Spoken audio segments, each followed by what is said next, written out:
Pedro Mota Soares. Nós queremos dizer-lhe que... Exatamente.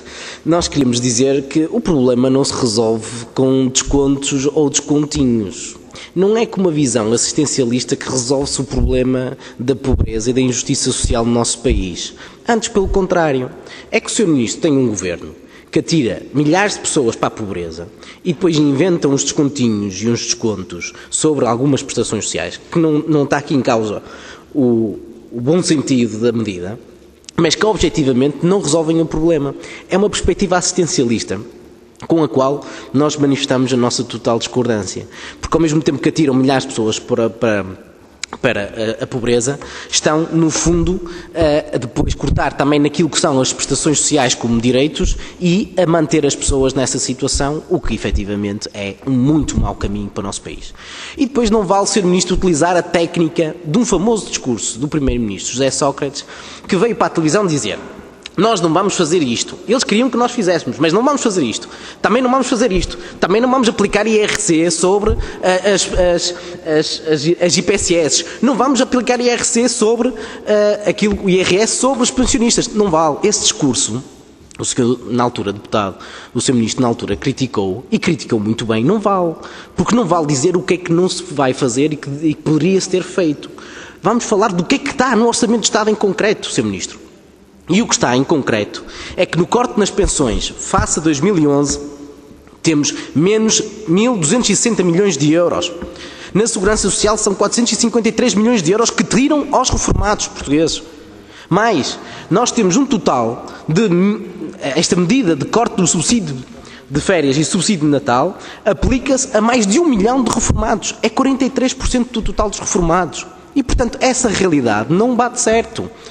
E, portanto, o Sr. Ministro diz assim, exclui os da Caixa Geral de Aposentações, exclui os da invalidez, exclui uma série de gente, mas não corresponde à verdade. Nós temos 1 milhão de reformados que vão ser penalizados e no seu Ministério são 453 milhões que saem do bolso dos reformados para aquilo que é a consolidação orçamental. Mais a suspensão do indexante dos apoios sociais, 628 milhões, prestações sociais, menos 187 milhões, total, mais de 2 mil milhões de euros que são retiradas às pessoas, como aqui foi referido por um senhor deputado do PSD. Portanto, são 2 mil milhões de euros retiradas às pessoas e que servem para dar os milhões e milhões de euros que o seu governo, à imagem do governo do PS, deram ao BPN, à especulação financeira e aos grandes grupos económicos. Portanto, não venha com a conversa da consciência social, porque nem a brincar essa pega.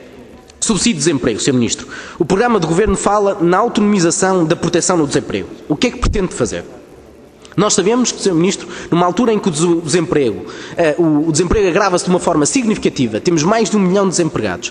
Qual é a intenção? É alterar o limite máximo de 3 para 1 ano e meio de montante máximo de atribuição de subsídio de desemprego, mais redução progressiva do montante ao longo do período de atribuição. E, portanto, nós vamos agravar a situação social dos desempregados. Aumenta o desemprego, dados do próprio Governo, mas reduz o montante orçamentado. Como é que explica, Sr. Ministro, esta realidade?